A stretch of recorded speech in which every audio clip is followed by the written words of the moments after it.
Hello, আসসালামু আলাইকুম প্রিয় খামারি ভাই বোনেরা, আশা করি সবাই অনেক ভালো আছেন। তো এই যে দেখেন, এটা হচ্ছে আপনার আজকে 19 দিন বয়স। এটা হচ্ছে আপনার সেই 11 টাকার বাচ্চা, ঠিক আছে। আপনাদেরকে কিন্তু আমি আগেই দেখাইছিলাম যে 11 টাকার বাচ্চা কীরকম। তো দেখেন কীরকম বাচ্চা, কিন্তু এই দেখেন 19 দিনের সাইজটা মাশাআল্লাহ অনেক ভালো আছে, ঠিক আছে। সাইজটা অনেক ভালো আছে। এখানে আছে আপনার 1040 পিস।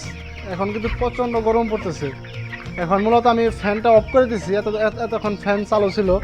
তো আপনারা যারা গরমে মুরগি ফ্যান চালান আর কি, তো আপনারা 1 ঘন্টা ফ্যান চালিয়ে 10-15 মিনিট রেস্ট দিয়ে দিবেন, ঠিক আছে। মানে একটানা সারাদিন চালাইবেন না, হয়তো বা 1 ঘন্টা 1.5 ঘন্টা চালাইলেন, তারপরে 20 মিনিট আধা ঘন্টা সময় রেস্ট দেন, ঠিক আছে।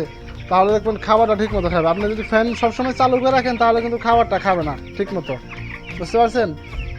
তো ঠিক আছে, সবাই ভালো থাকবেন, সুস্থ থাকবেন। আমাদের পেজের নতুন দর্শক হলে অবশ্যই পেজটি ফলো রাখবেন। তো আজকের জন্য এই পর্যন্তই। আল্লাহ হাফেজ।